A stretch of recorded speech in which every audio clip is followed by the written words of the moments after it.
how bad is that Cowboys defense? Is it just that bad? It's bad, but when Eberflus went to Chicago, they were so bad, I forgot that he was a defensive specialist. And somewhere in the transition between him going to Dallas as the former Bears head coach and now to come back, I'm not surprised they performed that way. And I've seen that defense the first 2 weeks. Russell Wilson almost dropped 500 on them last week. Like, if you want to get healthy, Dallas defense is around the corner. You want an easy score, Dallas defense is around the corner. They got rid of Micah. Man, because it helped him out a lot. No. Now it opened up our window to win under Dak. That's what he told his people. As he was, now you're getting sleep. Now you don't look over there. But look right here. Yeah.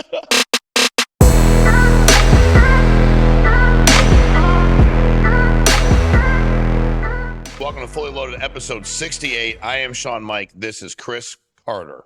How you doing, bro? Very good. I got the new gear on. Yo, you got to make sure you saw the comments. You got to make sure we drop. He said he wanted the link. We'll get the comment section. Make sure you get the merchandise because he want that. I like that. It's a good color. The comment. So they forced it on me. I got to do it. Yeah. I'm the male model in this show. Let's go. There's only two options. Let's go. Don't feel too excited. The other guy has a baseball bat, but he's cool. I set the bar real low over here. So, all right. So we're gonna start with the crazy NFL season. Before I get into the question, what were some of the most surprising things that you watched yesterday? Cris Carter, the football guy. What were some things in the NFL that you're like, man? Two of the most surprising things was Philadelphia being totally dominated. I think they're down by 17 points, the Rams, and this continuation of the championship game where the Rams, man, were so physical and played a hell of a game in the playoffs. But this was better weather, and the Rams took it to them.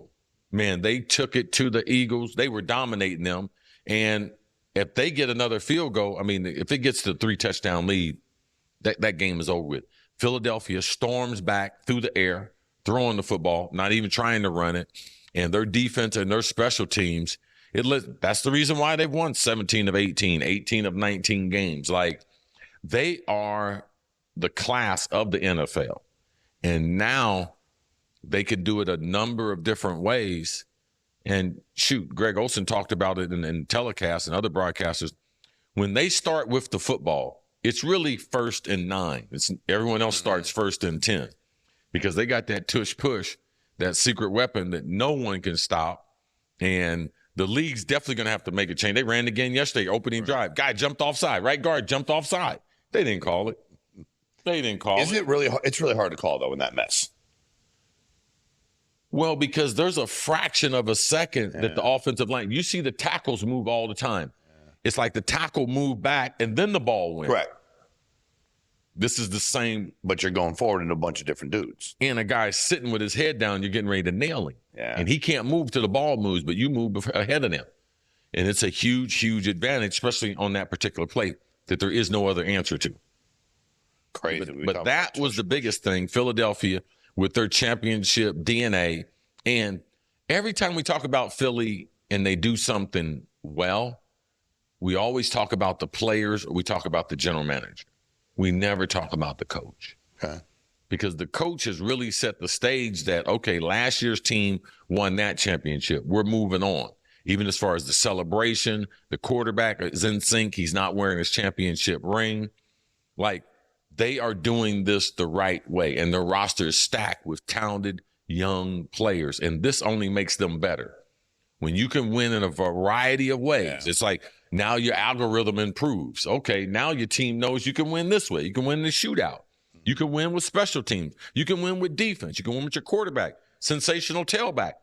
Like, this goes into your locker room is going to help you out as they go down the road. And when you talk about home field advantage, would the Rams rather be playing in January in L.A.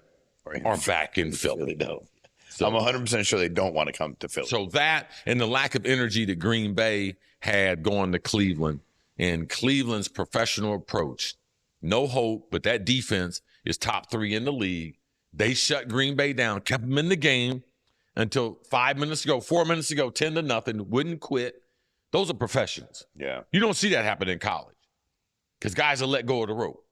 in pro football, man, that was a sensational pro win to see the energy that they brought to those home fans. It's hard to win an NFL game. And for them to be able to do that and keep that positive approach throughout it till the very, very end winning, those are the two of the biggest. There's other stories out there, but those are two of the biggest. All right, let's talk about the Cowboys losing to the Bears.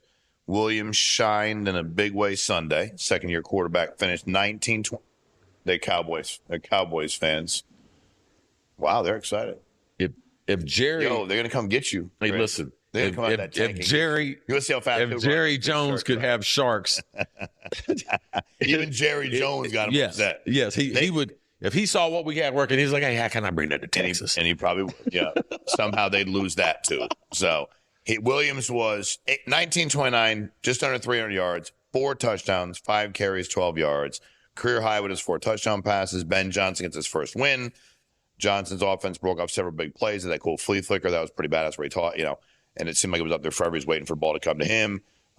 Rough day for Dallas defensive coordinator. Is it Matt Eberflus? Eberflus. And his first appearance, Soldier Field. Dude, how bad is that Cowboys defense? Is it just that bad? It's bad, but when Eberflus went to Chicago, they were so bad, I forgot that he was a defensive specialist. And somewhere in the transition between him going to Dallas as the former Bears head coach and now to come back, I'm not surprised they performed that way. And I've seen that defense the first 2 weeks. Russell Wilson almost dropped 500 on them last week. Like, if you want to get healthy, Dallas defense is around the corner. You want an easy score, Dallas defense is around the corner. They got rid of Micah. Man, it helped him out a lot. According to Jerry. No. Now it opened up our window to win under Dak. That's what he told his people. As he was, now you're getting sleep. Now you don't look over there. But look right here. Yeah, Jerry, ain't nobody. Jerry didn't pull the number on him. Nobody, no, yeah. That's definitely one of the top 5 worst trades ever. It's going to go down in history. Yeah. And when you see every game, damn, they need a rush. Damn, they need a rush. He just said the most explosive young pass rusher that he drafted out to Green Bay. Not AFC. And even if my team is good, I'm going to have to see this dude again. Correct. Terrible. Good work, Jerry. Good work. All right. I know you talked about it as one of your I'm going to give you a little more information on it. Talk about Jordan Davis. So the Eagles, Rams, Jordan Davis blocked a field goal attempted by Joshua Carty on the final play before returning his 61 yards for a touchdown. Eagles' second block kick, I didn't realize, in the fourth quarter, gave them the 33-26 win. Rams are 2-1. They led 26-21 halfway through the fourth quarter. Eagles are 3-0, obviously, with 1:48 on the clock. Matthew Stafford led the Rams into position for the field goal. Instead, wedged his way through and blocked it.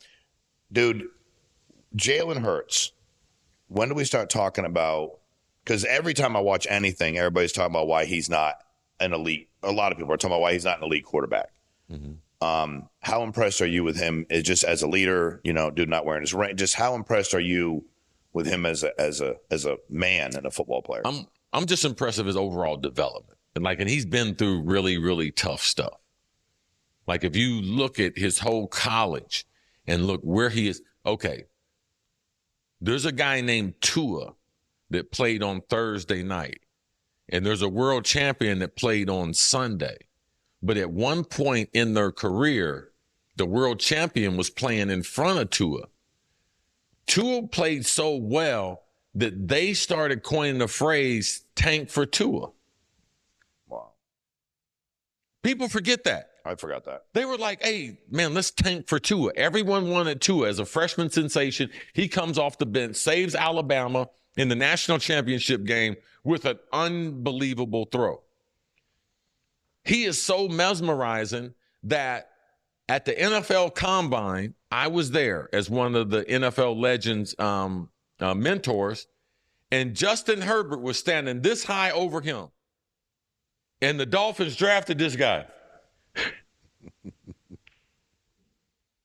The Dolphins drafted this guy over Justin Herbert. Justin Herbert, I think, the fastest to him and Patrick Mahomes were in a category. I saw the stat the other day. It's like, oh my God, it's only him and Patrick Mahomes. But the Dolphins drafted, okay? Like they drafted that kid over him. Jalen Hurts has to go to Oklahoma. He wasn't an accomplished thrower. He went there, he got better. He ends up getting drafted. He goes to Philadelphia, sits there. People don't think he can throw. People criticize him. He goes to the Super Bowl, plays better than Mahomes. They lose. He goes back to the Super Bowl, plays an amazing game, MVP. Now he's won a Super Bowl. He's playing the best football of his career. Both of them are making $50 million. But you talking about a contrast? Like how he responded, Jalen, to the adversity, to the criticism, to being demoted and still sticking with it, that now, like he's a top 5 quarterback in the league. He's a great organization. I mean, he's hanging out with Michael Jordan and Tiger Woods, talking about championship mentality in the offseason. Like 7 years ago, 6 years ago, people did not think, oh, somebody was going to go down that path, but it was definitely going to be Tua, right, and not him. His overall resolve is just it's just amazing. It's really. I will never forget watching that game and never forget the way he responded when Tua went in there. How supportive and how much of a fan. I was sitting there thinking on TV, like, damn, that's impressive. No and typically in that situation, you're not going to believe that that's genuine.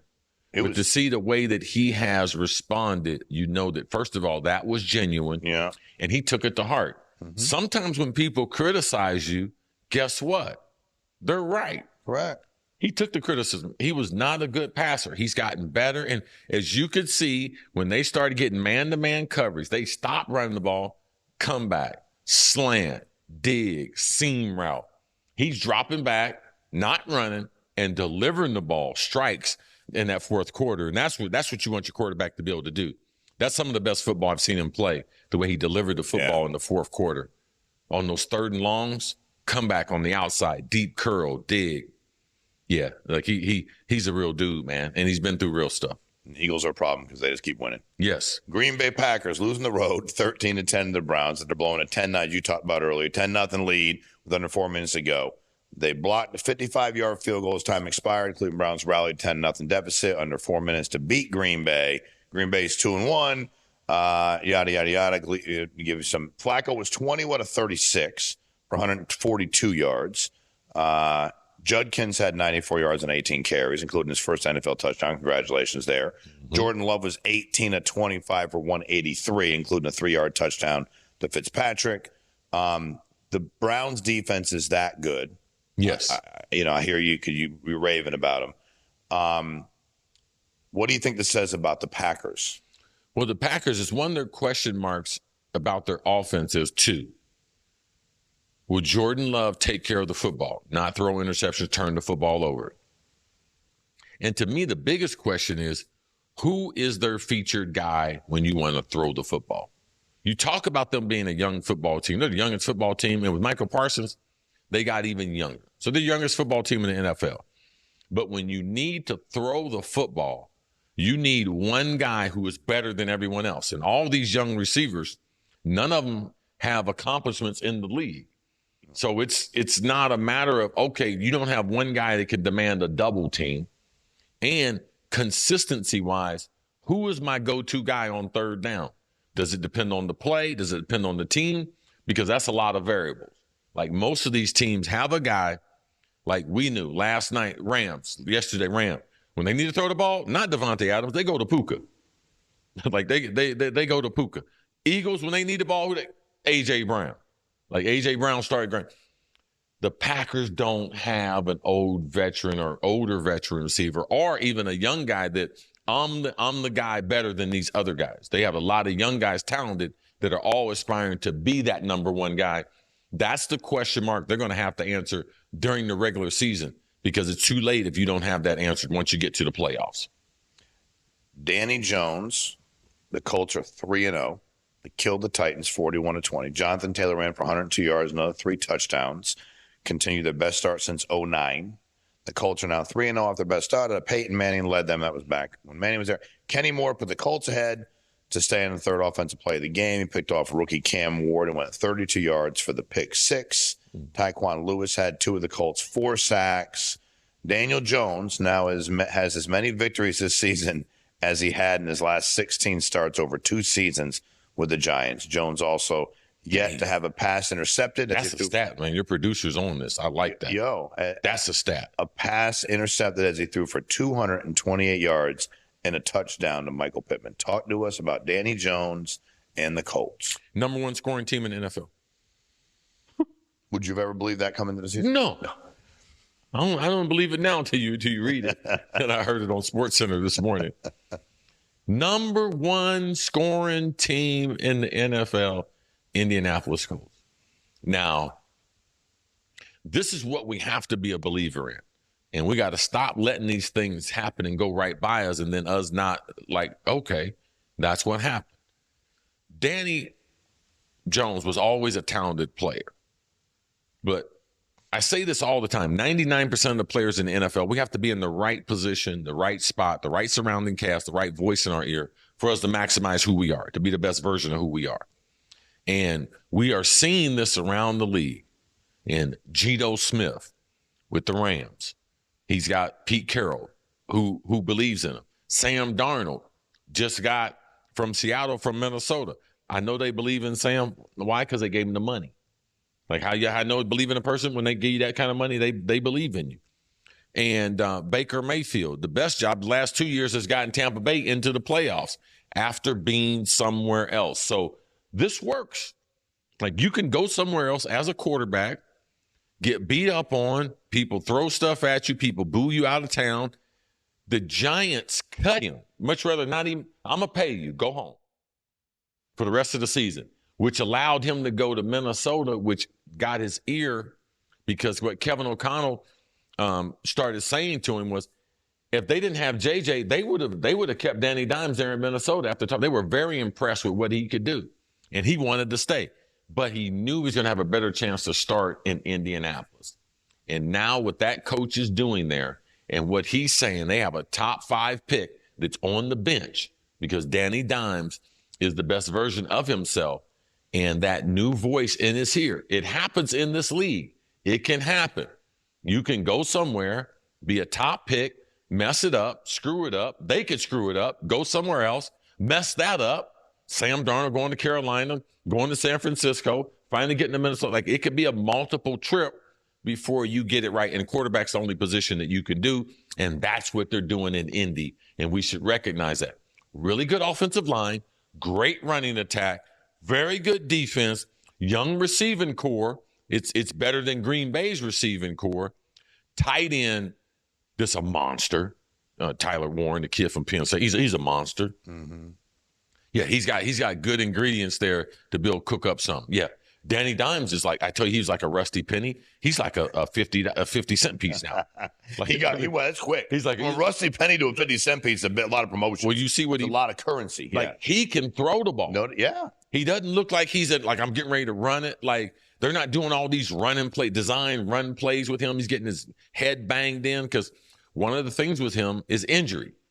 So for me, it's important for him to get to the middle of the season and be healthy, have 8 games under his resume, keep winning. That's going to help because he got a lot of losses in there. Mm-hmm. You said his last 16 starts, he won 3 games, and now he's over 2 seasons. There's a lot of losses in there, bro. Yeah. Okay, so Indy's got something.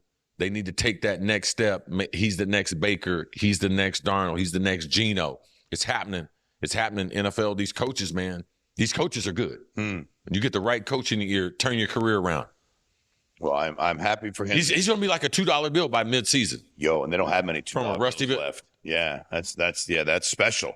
That's a lot better than a lot of other currency, man. Yeah, you have a lot of people apologizing. People that gave up on you, Danny, Rusty Nickel, Rusty Penny.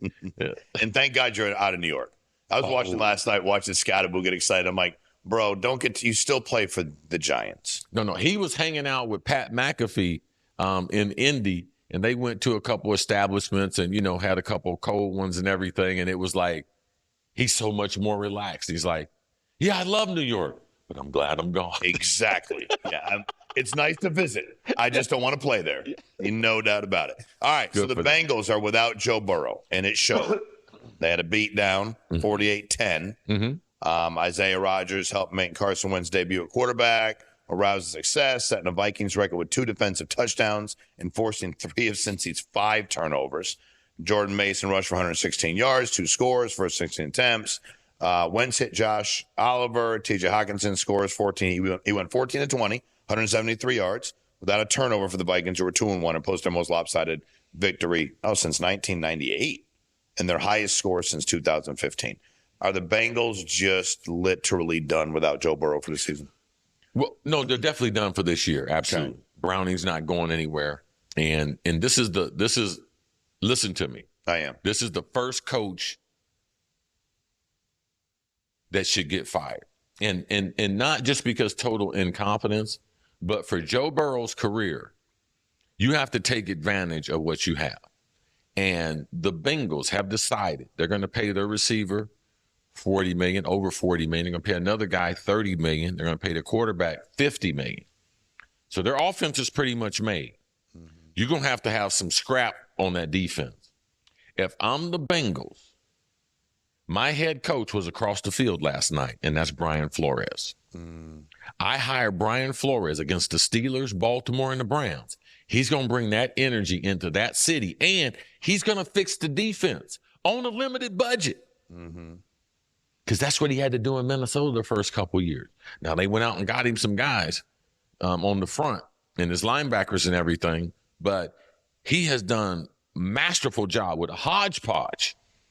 Perfect mentality, all right? The Bengals are tight on that coin. The coach got 1 year left. You need somebody to be able to fix that defense, man. Joe Burrow's going to be nice on the offense, but let's get a defensive coach. Your offense you're already spent all the money. They can't be bad with that much money you gave them. No, they're going to be good offensively as long as those guys are there. Get somebody to fix your defense. The Cincinnati Bengals, man, they would cause problems for people if they had somebody fix that defense and bring that type of energy to that city. I wish he brought that kind of energy back to Miami when she was still here. Aaron Rodgers passes Brett Favre on all-time touchdown list while leading the Steelers over the Patriots in a rock fight, 21-14. He surpassed Hall of Fame quarterback career pass on Sunday with a 12-yard score to DK Metcalf. Gave him 509 career passing touchdowns. Favre's at 508 now. Later added his 510th 17-yard score to Calvin Austin. Though it wasn't a milestone score, Rodgers' 510th touchdown pass was the most important of Sunday's afternoon because they beat the Patriots. What are we going to see from this? I mean, listen, it was a good game. It was a competitive game. Patriots are competitive. What was your outlook for both the Steelers and the Pats moving forward? Big weekend for the Steelers in Ireland. Going against that Minnesota defense. They're very familiar with Aaron Rodgers. Also, last season, I was there in London. He was with the Jets. And if you look at that game, man, that was when Aaron Rodgers started to look old. Yeah. Was in that game last year, early in October, around the same week. So watch what the Steelers, they're going to have to try to run the ball at the Vikings, because if you allow the Vikings to get in third and long with all those blitzes and everything that they do, they can put a lot of pressure on you and put the game in Carson Wentz's hands as a quarterback. Like, they got a good defense. So that's going to, Pittsburgh, I believe Pittsburgh is a, 10-7 football team. Okay. If they get in the playoffs, it's going to be barely. I believe Aaron Rodgers will have a better season than he's had the last 2 seasons, which is not hard to do. He's playing within himself. Him and DK are starting to develop a rapport together. So I see that only improving as we go throughout the season. And the second team, Steelers and the Pats? The Pats have made improvement. I thought they would be a lot better. I thought the Pats were going to be my Colts. Really? Yeah. Wow. I thought they were going to really make a jump this year with Vrabel and the personnel. Diggs, to me, is not all the way 100% back with that leg. They still need more explosive players on the offense. They got Travion Henderson from Ohio State. He brings some punch to that offense, but they need a top flight number 1 receiver. And Stephon Diggs, at this point in his career, him and Cardi B having the baby is probably the most exciting. I mean, he probably don't have no good legs and anything. He got a lot going on. Man, he got a lot of stuff. Bruh. Babies. Man, all that he got to handle, all that, everything that she got going on. He got his hands full. I mean, literally. No, for real, bro. I know. I got you. Okay. No comment there, but I got you. All right. How did this happen? How did Atlanta? How they had a baby? No, that part I totally get, and we ain't letting you talk about that on this show ever. There's one thing that'll never happen. We're trying to do something. Drew already knows once you start doing that, we cut it. We cut it off. Live or recorded, we cut that shit. Because we know how far you can go and how fast you can get there. How'd the Falcons go into Carolina, lose 30-0? Young and immature, coming off of huge victory in Minnesota, which wasn't expected. Immature, start the partying on the plane, end up going to the club, strip club. Like by Tuesday or Wednesday in the week, you're still talking about the victory in Minnesota, talking about how you got all these sacks on the quarterback, how you embarrassed Minnesota on a national stage, and not having respect for the opposition, especially a divisional opponent. They know you. They know how they killed them. Yes. That's the way the NFL is. Crazy, dude. Like, emotionally, a few teams acted as if this was preseason. The Falcons. Yeah. That could cost them a playoff spot. Green Bay. All young teams, though. All teams that not used to winning. Philadelphia was asleep for a quarter. They woke up. Yeah. Oh, yeah. Carter and Davis swing around, slap some people around. So, like, listen, boys, time to play Jalen Hurts. Let's go. Yeah, AJ Brown, let's go. We done. We're done playing. Let's go. Exactly. So, all right. So we talked earlier about blocked field goals. There's another blocked field goal. I was watching this game, and then I'm like, Tampa lost. Tampa didn't lose. Blocked field goal Sunday gave the Jets a 1-point lead with less than 2 minutes left, but they couldn't stop Tampa as they lost 29-27 on field goals time expired. Baker Mayfield led the Bucs. Chase McLaughlin kicked the 36-yard field goal as time expired, 29-27. This is their best start in 20 years for the Bucs, 3-0. Yes. Overcame a late surge by the winless Jets, who raced a 17-point deficit in the fourth quarter to take the lead. Mayfield was 18-29, 233 yards, 1 touchdown, set up the field goal. The rest I don't care. Blocked field goal. Oh, your guy, Ibuka. 20 to Sharp, 28 him, 28 Sterling Shepard. Baker Mayfield said after the game, they said something about him. He said the guy that was defensive coordinator cut him at some program or some team.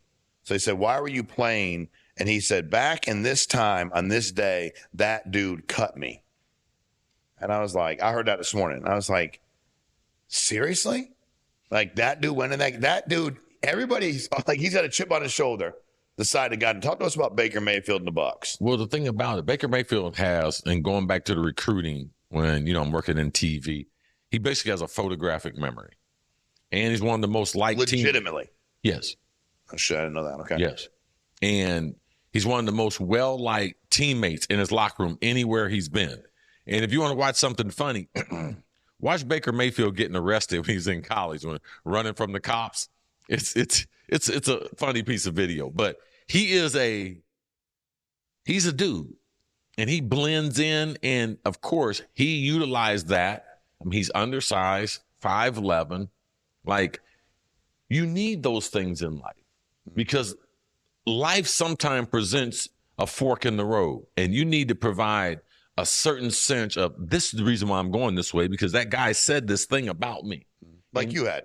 It allows you to bring a deeper focus, and it brings purpose to what you're doing. A lot of people are doing stuff, but they don't do it. It's no purpose to it. Like, man, when Buddy Ryan said this to me, man, I took that to heart. I took that into conversations. I took it into business deals, not only football, but it helped me all my life, in making decisions and people not believing you, knowing that the preparation and you proving yourself is always going to be there. So I love that with Baker Mayfield. I love it with him. They are a dangerous football team because they believe in him, they've invested in him, and they put the weapons around it. Chris Godwin, he's still out. He can still be your number one guy.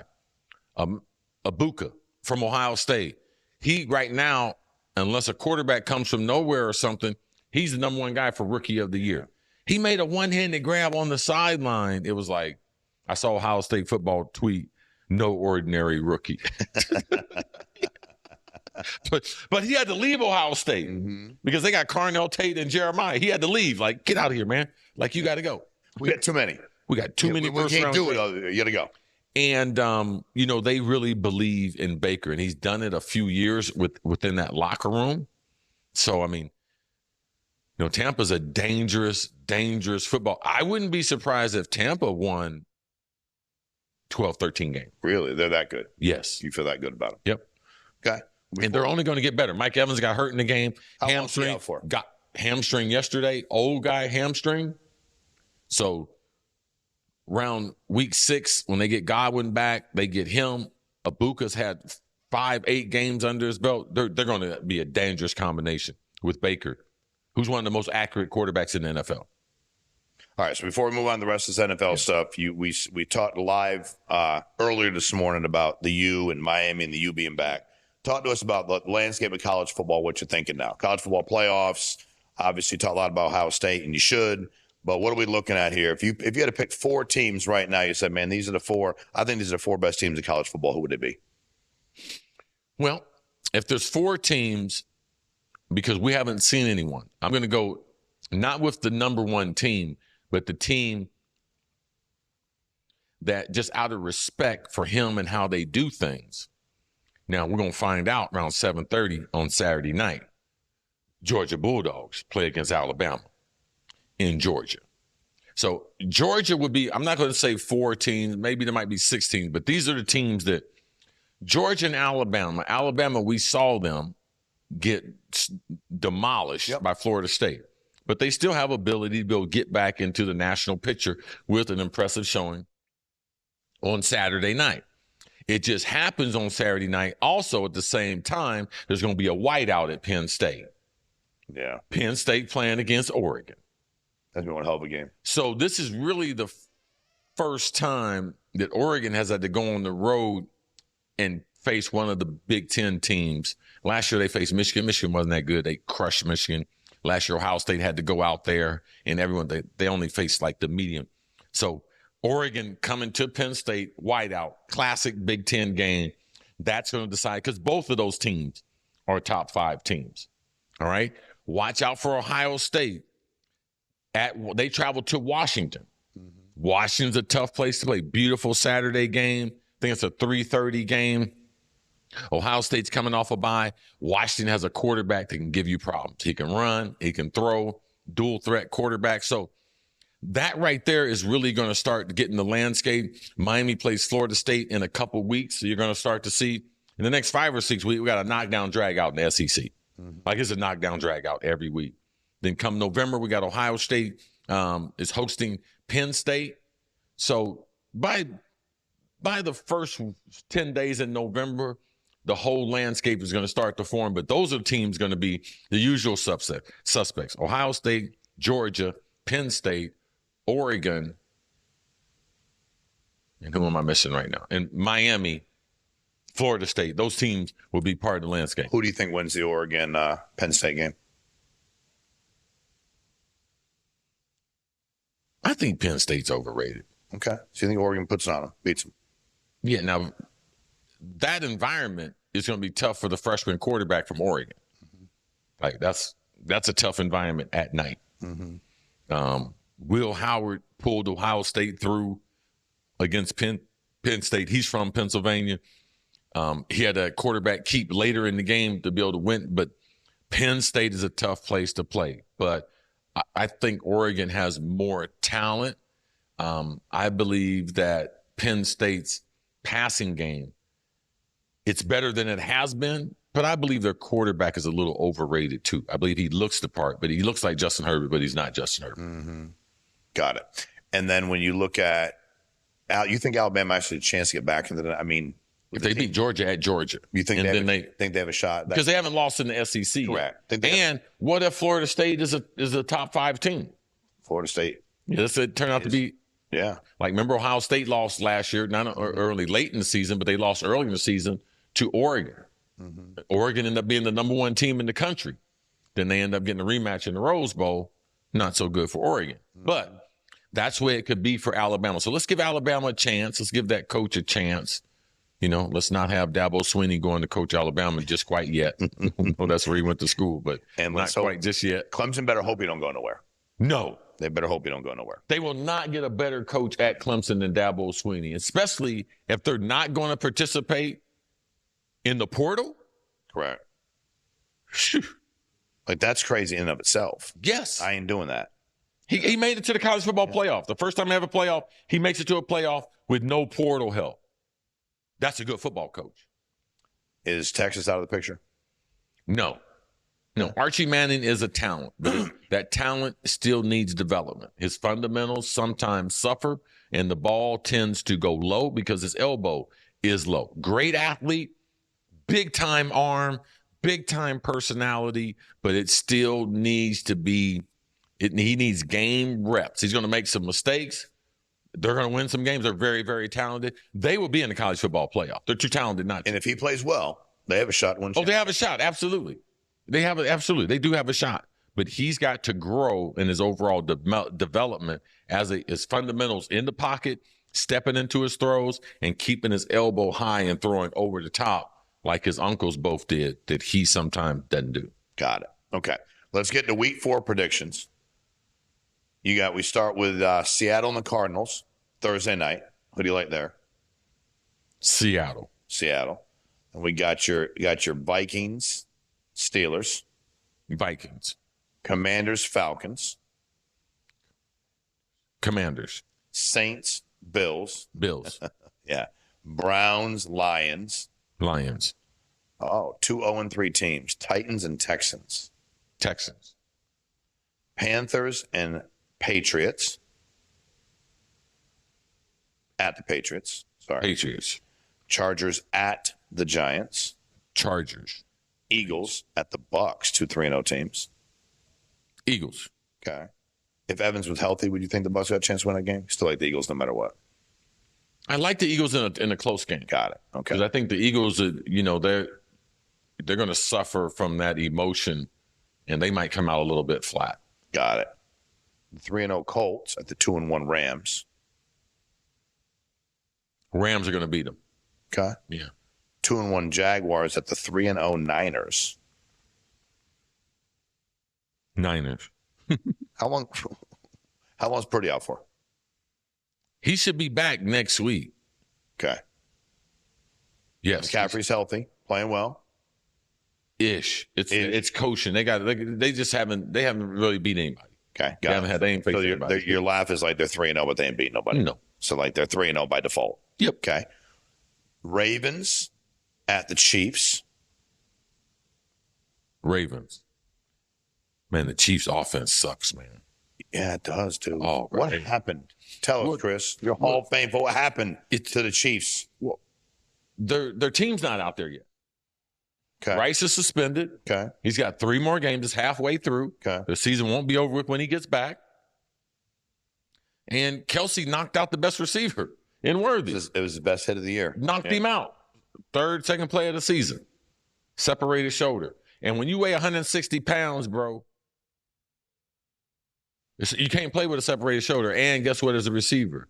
Yeah. You can't get your arms up. So typically people in the NFL, okay, that being kickers, receivers, or specialists, if they weigh between 160 to 175, 180, typically don't come with a lot of courage. Like, it's just not the way God packages. Now, if he's a UFC fighter or something, different program, he'll kill you. Correct. 152 pounds and he'll murder you. Yes. You look at him the wrong way, you don't even know who he is. Yeah. He looks tiny. Yes. So the Chiefs, by the time these guys come back, though, this season can be over. No, it won't. They can still get a wild card. Okay. You think they're going to win enough games when these guys come back? No one wants to see Kansas City in the playoffs. With those two guys? Okay. And they'll be on the road in the playoffs, most likely with them, but that's okay. Okay. Patrick Mahomes. KC, okay. No one's won more on the road than him. Yeah. I'm all Guess about what? Patrick Mahomes. Lamar and Baltimore don't want to see him. Yeah. Buffalo. Listen, if they're in the AFC Championship, it's the last game in that stadium. Mm-hmm. Patrick Mahomes shuts it down. Yeah, he likes that shit. That's what he said last night. I like playing under the lights. We got to do something Sunday night, bro. It's only the Giants. We got to win. They will be a totally different team in 4 weeks. Okay. Then you got the Bears at the Raiders. Bears.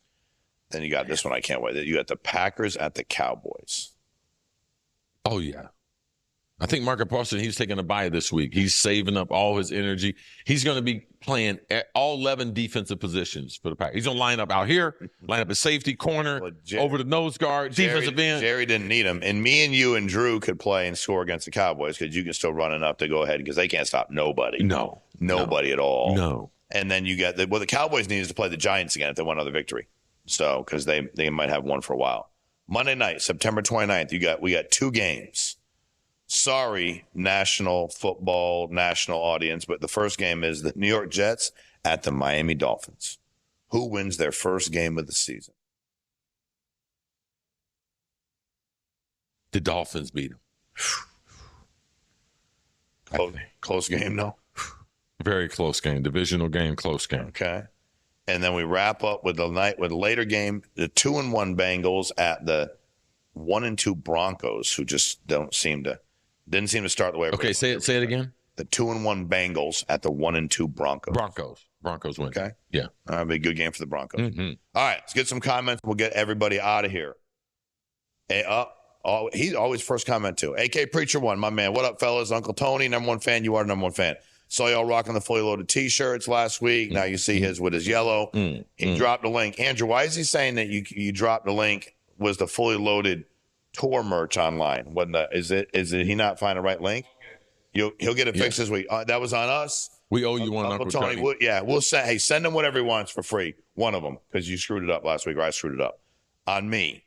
Spada Lane. Oh, no, he has a question too. I'm sorry. Anyway, my Steelers are hurting. What's that? It's coming out of Drew's check. It's coming out. Yeah, no, it's out of mine. It's out of mine. Uncle Tony, I love you so much. It's coming out of me. Anyway, my Steelers are hurting. They can't stop the run nor run the ball effectively. How long does it usually take for an offensive line to be good, remembering that Aaron Rodgers is 41 years old? Blessings.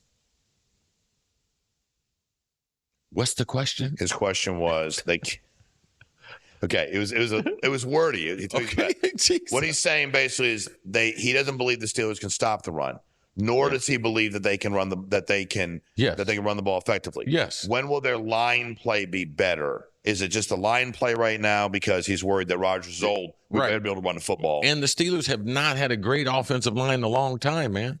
Like, it's been several years since Pouncey retired, like, that they had an effective offensive line. One of the things about the previous quarterbacks is they kept getting hit too much. Now, they were in a thing where Ben Roethlisberger, even some of the lines that Ben Roethlisberger played with, they weren't great lines, but Ben overcome all that. Big Ben. Because he's one of a kind. But, no, their line's not good. That's what people were worried about him going to Pittsburgh. Not only the cold weather, but the line wasn't a great offensive line and no running game. So that's going to be a problem all season. That's why they are a marginal 500 team. Okay.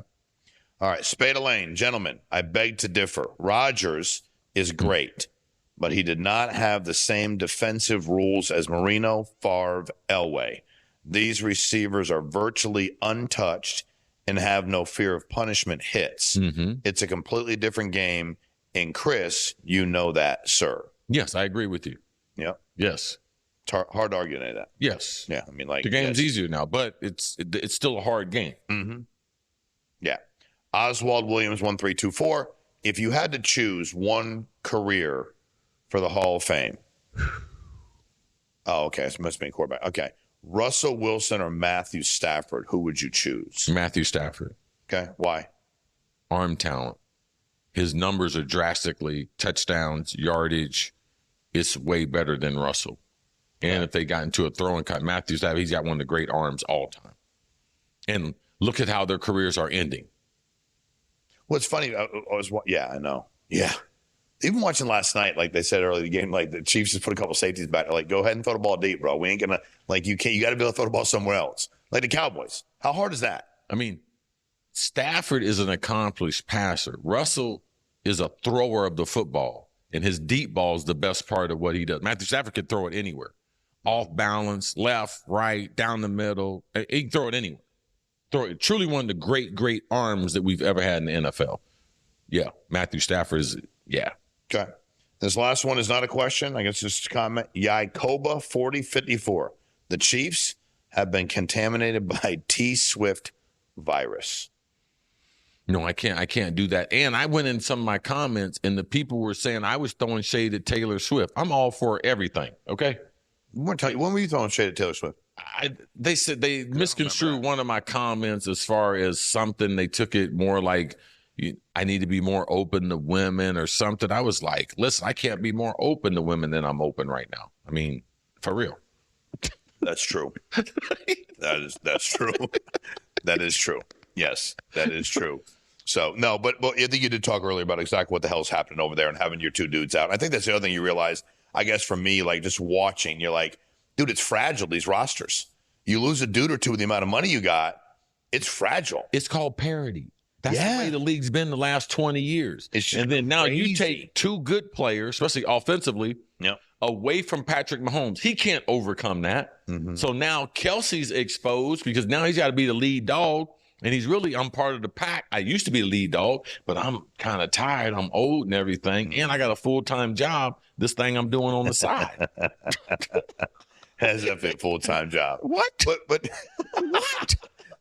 But even like you said, I think that's the whole thing about NFL. You look at it, you're like, dude, there's all these people, and they're the best of the best of the best in the world. And then there's these dudes. It's like when Micah goes, it's like, dude, how many dudes are there in the league? He's gone. And then, like, you start talking about even when we talk about the receivers, like, they ain't got a dude. Like, who's going to do it for, like, on this team? Like, Green Bay. Got you. Yes. Yeah. Where's their dude for Jordan Love? Like, where's that guy? You're like, I don't want to cover him. All of them are young. All of them under 25. Yeah. Like, who's going to be that guy to step up in those critical situations? And if that dude gets hurt, and you only got one or two of them. Yes. Joe Burrows goes down. You go, we're going to have a great season. Season's over. Because, like you said, you put all that money into four dudes. Tomorrow, I'm like, man, I'm glad I got my money. T. Higgins, boy, I'm glad I got my paper right. I just don't want to get hurt the rest of the season, bro. Yes, absolutely. Let's just get out there and let's just not get hurt, bro. No, my quarterback's not here. The season's over with. We did the best we can. They can't beat Baltimore. They can't. Come on, they can't beat those teams in the AFC without Joe. I was hearing. Did you hear what Chris? I don't know why it popped up my feed. Chris Sims was saying earlier this week. He said they asked about his dad. And they said, how come your dad wasn't the highest paid player on the Giants? And he said, because my dad wasn't the best player on the Giants. Lawrence Taylor was. He said, I don't know where over the course of the NFL that all of a sudden they're like, quarterbacks have to be the highest paid dude. He has to be, no matter what happens. He's like, what about the best player in the team? And I get, the quarterback touches the ball every play, offensive play. I get all that. But it's really interesting to think about, like, we're so, like, Dak's got to get this amount of money. He has to. But it was just interesting saying my dad wasn't the best player. He was like effing Lawrence Taylor. Well, they had went to the Super Bowl II with Jeff Hostetler. Yeah. So they had proved, okay, listen, we can do this without you. We can do it with you. So Correct. Now that decreases your fee. Correct. Just like with the Ravens. What was that dude's name? The quarterback they had to win the Super Bowl. Trent Dilfer. Trent Dilfer. Was he the highest paid player? Oh, absolutely not. By no stretch of the imagination. Correct. He was under armed guard. Ray Lewis and them tell him before the game, hey, don't lose this. What do you mean, Ray? Don't lose this. If you don't throw a pick six, we win. We're going to win. You don't got to win it. No. Just don't lose it. Don't lose it. Hey, we got this shit rolling. Don't bug it up. Crazy shit. So, Hey, first of all, appreciate you. Thank you, Chris. Thank you all for being on. Good show. We'll see you all next week. Same time, same place. Thanks for the support. Appreciate y'all more than you know.